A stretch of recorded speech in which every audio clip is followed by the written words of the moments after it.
You cannot build a healthy future with someone's potential. Don't fall in love with who they could be. You can only build with their pattern, how they show up. And I'm going to tell you, pattern don't lie. Consistency reveals character. I need consistency. And if that's not where you are, I respect that. But I'm choosing what's healthy for me, period. What's up, my beautiful people? Welcome back. Welcome back to You Are You Unapologetically, the podcast where we have real conversations about healing, growth, confidence, and becoming who God created you to be unapologetically. I'm Dr. Kim R. Grimes. I'm your host, and I'm so glad you're here because today's episode is titled Stop Settling for Less in Love. Relationship advice every woman needs. And listen, this is not just another relationship conversation. No, not at all. This is a self-worth conversation. This is a standards conversation. This is a boundaries conversation because so many women, smart women, beautiful women, lovely women, hardworking women end up accepting relationships that drain them. That's right, I said it. It drains them, confuses them, and shrinks them. And I need you to hear me clearly when I say love does not require you to abandon yourself. Let me say that again. Love does not require you to abandon yourself. I know. I've been doing this love thing for over 34 years. I know. So let me tell you why this topic matters and why it's so important. Because settling doesn't just waste time. Settling slowly trains your nervous system to normalize what you don't actually want. You normalize inconsistency. You normalize emotional unavailability. You normalize being the one and only one trying. That's what you normalize. You're the only one trying. You normalize confusion. And then you start thinking, that's what love is. And I'm here to tell you, no ma'am, no ma'am. Love is not anxiety. Love is not guessing. Love is not, I hope he changes. Nope, that's not love. And love definitely is not you shrinking your need to keep somebody else comfortable. That's not love. So today, I'm going to show you what settling looks like, why it happens, and what it takes to choose better without guilt, without fear, and without self-doubt. Let's start with the truth. How about that? Let's start with some truth, which are what I call are facts. Settling isn't always obvious.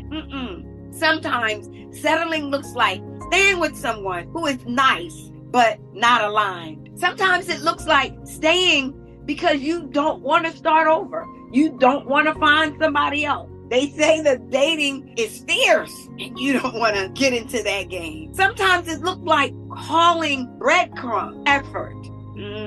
Here are a few signs that I want to share with you that you may be settling. If you feel lonely while in a relationship, what about you're always adjusting yourself, but they're not adjusting anything? You're settling, you keep lowering your expectations so you don't seem difficult or high maintenance. You feel more anxiety than peace. You're settling. You keep explaining basic respect like it's a new concept. You're doing emotional labor for two people. And the biggest sign, you keep hoping the relationship becomes something it has never been. You're settling. Listen, hope is powerful. Oh, it is powerful. But hope without reality is how you stay stuck. It's how women stay stuck. Now, let's talk about why women settle. Because it's not because they're weak and they don't know no better. No, not at all. Most women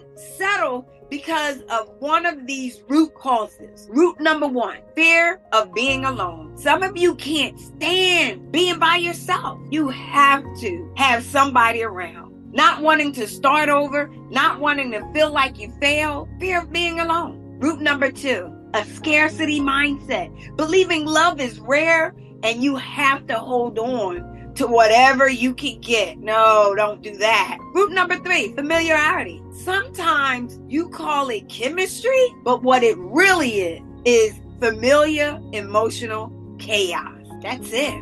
Root number 4, low self-worth. Low self-worth. It really speaks for itself, but when you don't fully believe you deserve consistency, you accept inconsistency and try to earn better. Root number 5, the potential trap. You fall in love with who they could be, not who they are. I need you to write this one down. No, I need you to write this down. I'm going to give you a second. Get something to write with. I'm going to give you a second. Here we go.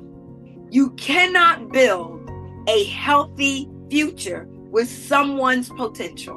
Don't fall in love with who they could be, because if you do, that's what you're trying to do. You can only build with their pattern, how they show up. And I'm going to tell you, pattern don't lie. Consistency reveals character, period. Here's where many women get stuck. They don't have standards written down. All up in here. So they negotiate in the moment. Write your standards down. Write them down. So let me be clear. Preferences are things you like. Height, the way they wear their clothes or styles. Hobbies, personality type, character, preference, tall, dark, handsome, right? Standards are what you require for emotional safety and long-term alignment. Standard. Here are a few examples of standards. Honesty, consistency, emotional maturity, respect, RESPECT, accountability, shared value. And here's a big one. I love this one. Peace. And let me say this clearly. Standards are not demand. Standards are clarity. Standards are you saying, this is what love must look like to be healthy for me. See, that's you saying and setting a standard. When you have standards, you stop getting distracted by charm.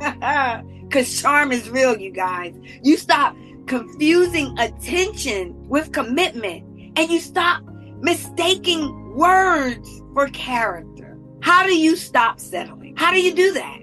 You stop settling by doing 3 things. You ready for it? Number 1, you stop explaining your standards to people who benefit from you having none. Stop explaining your standards from those people who benefit when you don't have any standards. The right person won't argue with you about the fact that you need to be respected. They won't argue with your needs and your concerns. They won't argue with that. Number 2, you practice boundaries early, not late. Put your boundaries in place at the beginning of the relationship. Don't wait until you're emotionally attacked. At that point, feel like you need to speak up. Don't wait until then. Put them in place up front. Say what you need to say early and observe. Observe how they respond to you or react. If they react to you, red flag. Observe how they respond. Number 3, trust your